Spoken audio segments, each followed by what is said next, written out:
सुखो बुद्धानुपादो सुखा सद्धम्म देशना सुखा संघर्ष सामग्री समगानं तपो सुखो। विश्ववंदनीय विश्व शांति दूत महामानव तथागत भगवान गौतम बुद्ध बोधिसत्व गुणोपेता डॉक्टर बाबा साहब अम्बेडकर इस शुभ अवसर पर धम्मदेशना श्रवण करने वाले सभी श्रमणगण, आज के इस शुभ अवसर पर तथागत की महान कल्याणकारी धम्मदेशना हमें श्रवण करके हमारे जीवन में असीम और महान पुण्य का संचय करना है। जिस कुशल कर्म के बल पर हमारे कर्म को हम सुधार सकते हैं, भगवान बुद्ध का धम्म सभी मानव प्राणियों के लिए हित और कल्याण के लिए, सुख के लिए बड़ा ही मंगलकारी धम्म है। भगवान बुद्ध के धम्म का अनुसरण करने वाला हर कोई प्राणी अपने जीवन में उत्पन्न होने वाले सभी प्रकार के दुखों को नष्ट कर सकता है। जो काया वाचा और मन से कुशल कर्म करता है, दान पुण्य आदि कुशल कर्म करता है, तो हमारे मन में उत्पन्न होने वाले जो विकार है, राग है, द्वेष है, लोभ है, मोह है, इन सभी विकारों को हम नष्ट कर सकते हैं। भगवान बुद्ध कहते हैं, मनुष्य प्राणी जैसे कर्म करता है, उस कर्म के बल पर वो अपने जीवन में सुख की अनुभूति करता है। जैसा कर्म हो वैसा फल हमें मिलता है। इसीलिए जीवन में हमें कुशल कर्म करना चाहिए, पुण्य कर्म करना चाहिए। अगर हम कुशल कर्म करते हैं, पुण्य कर्म करते हैं, तो जीवन में सुख की जो अवस्था है, उस सुख की अवस्था को हम प्राप्त कर सकते हैं। एक समय है, भगवान बुद्ध ने शुभ नामक मानव को उपदेश दिया है। एक समय भगवान बुद्ध श्रावस्ती नगरी में, जो अनाथ पिंडक ने आराम बनाया था, उस आराम में विहार करते थे। उस समय शुभ मानवक भगवान बुद्ध के पास जाता है और भगवान बुद्ध के पास जाकर भगवान को पूछता है, भगवान क्या प्रत्यय है, क्या हेतु है, मनुष्य होते हुए भी मनुष्य में हमें समानता नहीं मिलती।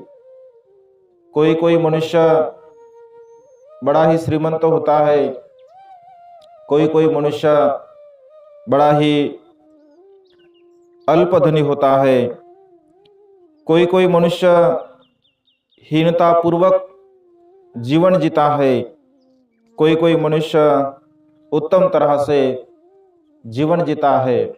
भगवान क्या प्रत्यय है, क्या हेतु है, मानव होते हुए भी ऐसी विभिन्नता मानवों में हमें दिखाई पड़ती है। ऐसा शुभ मानव भगवान को प्रश्न करता है। दूसरी ओर ऐसा बोलता है कि भगवान, मनुष्य यहाँ हमें देखने को मिलते हैं, कोई कोई मनुष्य अल्पायु होते हैं, कोई कोई मनुष्य दीर्घायु होते हैं, कोई मनुष्य बहुत रोगी होता है, कोई मनुष्य अल्प रोगी होता है, कोई मनुष्य सुवर्ण वर्ण वाला होता है, उसका वर्ण अच्छा होता है, कोई मनुष्य दुर्वर्ण वाला होता है, कोई मनुष्य समर्थ शक्तिशाली होता है, कोई मनुष्य असमर्थ शक्तिशाली होता है, कोई कोई मनुष्य अल्प भोग वाला होता है, कोई कोई मनुष्य भोग वाला होता है, कोई कोई मनुष्य प्रज्ञावान होता है, कोई मनुष्य अल्प बुद्धि वाला होता है। तो मनुष्य होते हुए भी मनुष्य में ये विभिन्नता क्यों है, किस प्रकार है? ऐसा प्रश्न शुभ मानवक भगवान बुद्ध को पूछता है। भगवान बुद्ध उसे कहते हैं कि मनुष्य अपने कर्म के स्वभाव से, जैसा कर्म है वैसा मनुष्य जीवन में हमें जो जो प्राप्त होता है, आज इस समय हम जिस अवस्था में जीवन जीते हैं, इस अवस्था में हमें जो जो प्राप्त हुआ है वो हमारे कर्म के बल से, हमारे कर्म के स्वभाव से, हमने जैसे कर्म किए हैं उस कर्म के स्वभाव से हमें ये अवस्था, ये सुख और ये दुख प्राप्त होता है। इसीलिए जीवन में कर्म बहुत बड़ा है। अगर हम अच्छे कर्म करते हैं तो उसका परिणाम स्वरूप हमें अच्छा मिलता है, अगर हम बुरे कर्म करते हैं तो इसका परिणाम स्वरूप हमें बुरा मिलता है। इसी तरह जीवन में जीते हुए हमें अच्छे कर्म करना चाहिए। कर्म के बारे में भगवान बुद्ध कहते हैं, पूर्व कर्म के बल से हमें प्राप्त होता है। वर्तमान जीवन में, वर्तमान समय में जो भी हम कर्म करते हैं, उस वर्तमान के समय में भी हमारे कर्म हमें फल देते हैं। यानी पूर्व कर्म और वर्तमान कर्म, ये दोनों कर्म से मनुष्य अपने स्वभाव को बनाता है। इसलिए कर्म हमें बहुत सोच समझकर करना चाहिए। अगर हम सोच समझकर कर्म करते हैं तो उसका फल स्वरूप हमें अच्छा मिलता है। भगवान बुद्ध कहते हैं, सभी प्राणी हमारे जीवन में कर्म के धनी है। इस संसार में जो जो प्राणी उत्पन्न होते हैं, सभी प्राणी कर्म के धनी होते हैं। कर्म ही मनुष्य का दायाद होता है, जिसे हम दायाद कहते हैं। भगवान बुद्ध कहते हैं कि कर्म हमारा दायाद है, कर्म ही हमारा उत्तराधिकारी है, कर्म ही हमारा उत्तराधिकारी है, कर्म ही हमारी योनि है, कर्म ही हमारा बंधु है। इसी तरह कर्म हमारा रक्षक है। हम जैसे कर्म करते हैं, अगर अच्छे कर्म करते हैं वो कर्म हमारी रक्षा करता है, अगर हम बुरे कर्म करते हैं तो कर्म हमारी रक्षा नहीं करता है। इसलिए कर्म भी हमारे रक्षक है। इसी तरह सभी प्राणी हीनता और उत्तमता अपने कर्म के स्वभाव से अपने जीवन में प्राप्त करते हैं। इसीलिए कर्म अच्छे करना बहुत बड़ी बात है। अगर हमें सुख चाहिए, ऐसी भावना करते हुए अगर हम कर्म अच्छे करते हैं तो निश्चित स्वरूप से हमें सुख प्राप्त होता है। भगवान कहते हैं कि जो स्त्री या पुरुष हो, कर्म का स्वभाव कैसा होता है, कर्म के फल जो हमें मिलते हैं वह कर्म के फल कैसे होते हैं, भगवान बुद्ध कहते हैं कि अगर स्त्री हो या पुरुष हो, प्राणियों की अगर हिंसा करता है, जो सील भगवान बुद्ध ने बताया है, प्राणियों की हिंसा नहीं करना चाहिए। तो भगवान बुद्ध कहते हैं, हम कहते हैं कि पानाति पाता वेरमणि सिक्खापदं समादयामि, प्राणियों की हिंसा नहीं करना चाहिए, ऐसा भगवान बुद्ध ने सील बताया है। भगवान बुद्ध कहते हैं कि जो प्राणी स्त्री हो या पुरुष हो, अगर प्राणियों की हिंसा करता है तो नरकगामी होता है, वो दुख को प्राप्त करता है, विनिपात अपाय उसके जीवन में उसे मिलता है। अगर वो मनुष्य भूमि में अगर उत्पन्न होता है तो उसे दुख भोगना पड़ता है, जो भी प्राणियों की हिंसा करता है। भगवान बुद्ध कहते हैं कि प्राणी हिंसा करने से मनुष्य की जो आयु है वो आयु कम होती है। अगर मनुष्य प्राणी हिंसा करता है, उसका वर्ण सतेज नहीं होता है, उसे बल की प्राप्ति नहीं होती है, उसे सुख की प्राप्ति नहीं होती है, उसे प्रज्ञा की प्राप्ति नहीं होती। यानी प्राणियों की हिंसा करने के वजह से हमारी दुर्गति होती है, हमारी अपाय गति होती है, और हमें जीवन में किसी तरह सुख प्राप्त नहीं होता है। जो मनुष्य प्राणियों की हिंसा नहीं करता है, भगवान बुद्ध कहते हैं वो दीर्घायु होता है, उसे आयु की प्राप्ति होती है, उसे बल की प्राप्ति होती है, उसे सुख की प्राप्ति होती है, उसे प्रज्ञा की प्राप्ति होती है। यानी प्राणियों की हिंसा करने से तो 5 प्रकार की हमारी जीवन में हानि होती है। इसी तरह प्राणियों की हिंसा हमें नहीं करनी चाहिए। दूसरी बात बताते हुए भगवान कहते हैं, अगर प्राणियों को हम मारते हैं, पीटते हैं, पत्थर से मारते हैं, ढेले से मारते हैं, डंडे से मारते हैं, हथियार से अगर मारते हैं, तो प्राणियों को इस हथियार से मारने के वजह से मनुष्य अगर भूमि में वो उत्पन्न होता है, स्त्री हो या पुरुष हो, जो भी हो, मनुष्य प्राणियों में अगर वो जन्म लेता है तो भगवान कहते हैं कि वो बहुत ही बड़ा रोगी होता है। अनेकों प्रकार के उसे रोग हो जाते हैं। जो हम प्राणियों को अगर ईजा करते हैं, उसे जख्म करते हैं, उसे मारते हैं, तो हम भी रोगी होते हैं। इसका वो परिणाम स्वरूप है। भगवान कहते हैं अगर प्राणी की हिंसा हम नहीं करते हैं तो हमारे जीवन में निरोगिता हम प्राप्त करते, हमारा जीवन निरोगी बनता है, अच्छी तरह से हम जीवन जीते हैं। इसी तरह प्राणियों की हिंसा नहीं करना चाहिए। हम हमारे चित्त में अगर क्रोध उत्पन्न करते हैं, राग उत्पन्न करते, द्वेष उत्पन्न करते, मोह उत्पन्न करते हैं, तो उस क्रोध की वजह से भगवान बुद्ध कहते हैं कि हमारा जीवन कुपित होता है।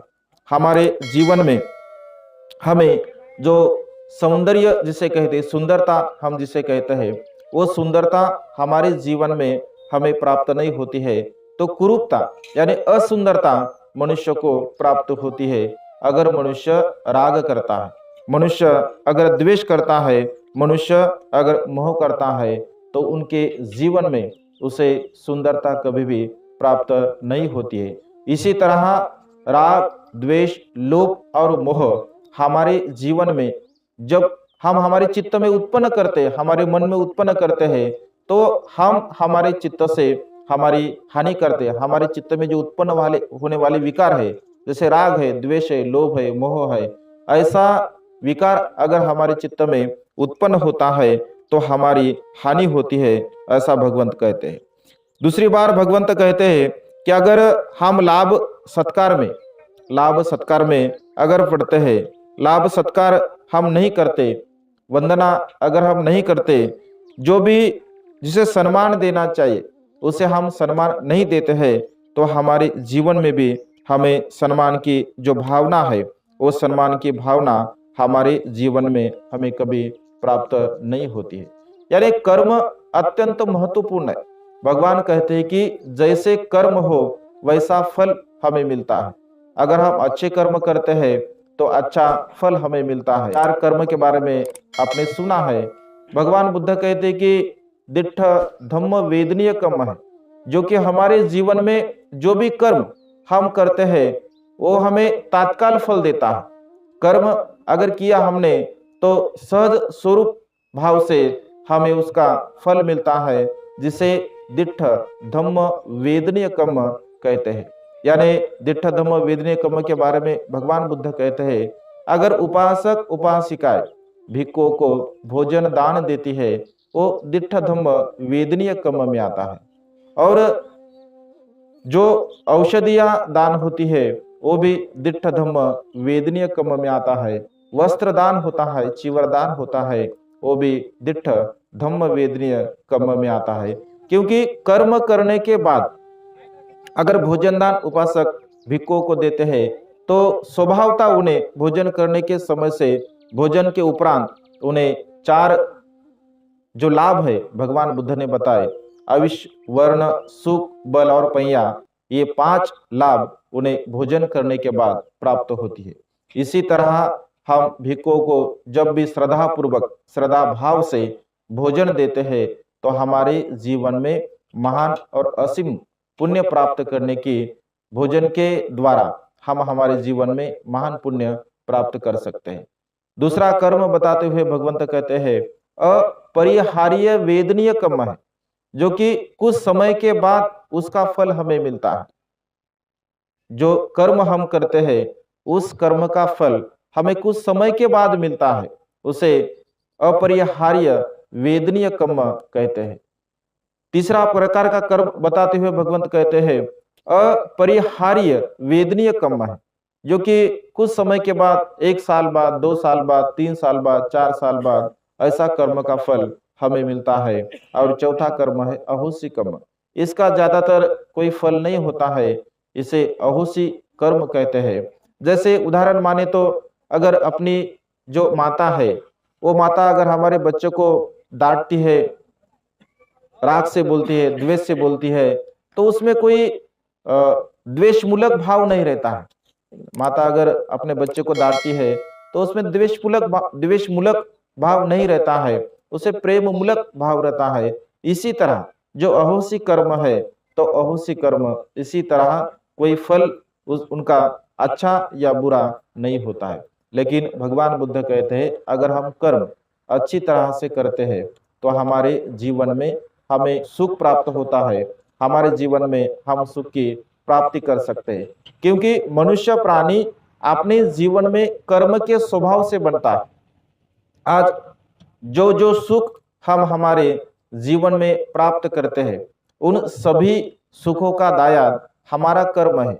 अगर इस समय हम धनवान है, वह हमारा कर्म है। पूर्व कर्म यानी वर्तमान कर्म, ये दोनों कर्म हमारे साथ रहते। अगर हम सुख से रहते हैं, तो वो भी हमारे कर्म का फल होता है। अगर हम दुख से रहते हैं, तो वो भी हमारे कर्म का फल रहता है। इसीलिए भगवान बुद्ध कहते हैं कि हमें अच्छी तरह से कर्म करने चाहिए। काया द्वारा जो हम कर्म करते हैं, वह अच्छे होना चाहिए। वाचा द्वारा जो हम कर्म करते हैं, वो अच्छे होना चाहिए। मन से हम जो कर्म करते हैं, वो भी अच्छे होना चाहिए। काया से हम क्या कर्म करते हैं? भगवान बुद्ध कहते हैं, 3 प्रकार के काया से हम कर्म करते। प्राणियों की हिंसा करते हैं, चौर्य कर्म करते हैं, और अकुशल भाव, व्यभिचार की भावना हम हमारे चित्त में उत्पन्न करते हुए काया से ये 3 कर्म करते। भगवान बुद्ध कहते हैं कि काया से हम ये 3 कर्म नहीं करना चाहिए। हम कभी भी प्राणियों की हिंसा नहीं करना चाहिए। तो क्या करना चाहिए? भगवान बुद्ध कहते हैं कि प्राणियों की हिंसा ना करते हुए हमें प्राणियों पर दया करना चाहिए, प्रेम भाव उत्पन्न करना चाहिए, मैत्री भाव उत्पन्न करना चाहिए। अगर हम सभी प्राणियों के प्रति हमारे चित्त में मैत्री भाव उत्पन्न करते हैं, मंगल मैत्री की भावना हमारे चित्त में उत्पन्न करते हैं, तो हमारे जीवन में सुख की प्राप्ति हो सकती है। हमें चौर्य कर्म नहीं करना चाहिए। तो हमें क्या करना चाहिए? हमें दान कर्म, दान भाव हमारे चित्त में उत्पन्न करना चाहिए। हमें अकुशल भाव, व्यभिचार की भावना हमारे चित्त में कभी उत्पन्न नहीं करना चाहिए। ये शरीर से, काया से 3 प्रकार के अकुशल भाव हम करते हैं, तो कुशल भाव हमें करना चाहिए। वाचा से हम 4 प्रकार के कर्म करते हैं। हम झूठ बोलते हैं, हम निंदा करते हैं, हम चाहड़ी चुगली करते हैं, हम व्यर्थ की बातें करते हैं।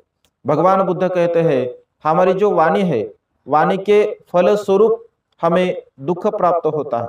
ज्यादातर इस संसार में हम दुख के कारण जब देखते हैं तो वाणी से अधिकतर हमें दुख प्राप्त होता है, क्योंकि हम झूठ बोलते हैं, हम दूसरों की निंदा करते हैं, हम चाड़ी चुगली करते हैं, हम व्यर्थ की बातें करते हैं।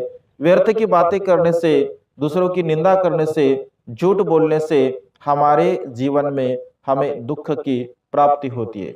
इसीलिए सभी जब जब हम बात करते हैं तो सत्य सत्य ही बात करना चाहिए, सत्य ही बोलना चाहिए, कभी झूठ नहीं बोलना चाहिए।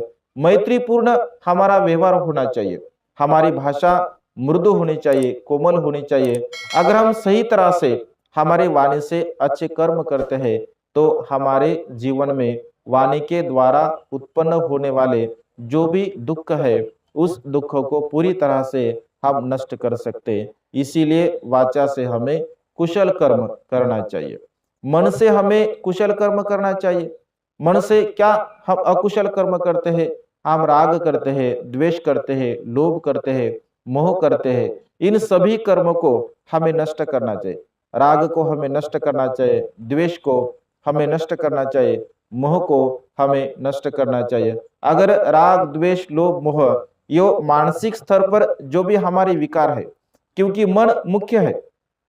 भगवान बुद्ध कहते हैं मन प्राणियों के कर्म का मुख्य स्थान है, क्योंकि मन में ही विचार उत्पन्न होते हैं। मन जैसे कर्म करता है, मन जैसा विचार करता है, मन जैसे कार्य करता है, उसी स्वभाव अनुरूप मनुष्य अपने कर्म का दायक बनता है। इसीलिए मन से अच्छे कर्म करना चाहिए, क्योंकि मन मुख्य है, मन मनोमय है, मन में सभी प्रकार के विचार उत्पन्न होते हैं। मन विचारों का उगम स्थान है, मन हमारे चित्त में उत्पन्न होते हैं। इसीलिए मन में अगर हम विचार उत्पन्न करते हैं, अच्छे हमारे चित्त में विचार उत्पन्न होते हैं तो हमारे कर्म अच्छे होते हैं। अगर हमारे चित्त में अकुशल भाव हम उत्पन्न करते हैं तो हमारे जीवन में अकुशल भाव के परिणाम स्वरूप हमें दुख प्राप्त होता है। इसीलिए काया वाचा और मन, इन तीन अवस्थाओं द्वारा हमें कुशल कर्म पुण्य कर्म करना चाहिए। हम अगर पुण्य कर्म कुशल कर्म हमारे जीवन में करते हैं तो निश्चित स्वरूप से वर्तमान काल में हम सुखपूर्वक जीवन जी सकते हैं, क्योंकि भगवान बुद्ध का सद्धम्म मनुष्य प्राणी और मनुष्य प्राणियों के चित्त को परिशुद्ध करना है, निर्मल करना है। अगर हमारा चित्त परिशुद्ध होता है, निर्मल होता है तो निश्चित रूप से हम सुखपूर्वक जीवन जी सकते हैं। जो जो अच्छे कर्म है, अगर अकुशल भाव हमारे चित्त में हम अकुशल भाव हमारे चित्त में उत्पन्न करते हैं तो सदोष पूर्ण हमारा जीवन नहीं रहता है। इसलिए हमारे जीवन में जो समय हमें मिलता है उस समय में काया वाचा और मन से कुशल कर्म करना चाहिए, पुण्य कर्म करना चाहिए, क्योंकि कुशल कर्म और पुण्य कर्म ही हमारे जीवन का दायाद है। हमारे कर्म ही हमारे दायाद है, हमारे कर्म ही हमारे बंधु है, हमारे कर्म ही हमारी योनि है, हमारे कर्म ही हमारा उत्तराधिकारी है। इसलिए अगर हमें सुख से जीना है तो अच्छी तरह से हमें कर्म करना चाहिए। इसीलिए आज इस शुभ अवसर पर आपके हित के लिए, सुख के लिए और कल्याण के लिए भगवान बुद्ध की ये मंगलमय देशना देते हुए मैं देशना संपन्न करता हूँ। सबका मंगल हो, सबका कल्याण हो, सब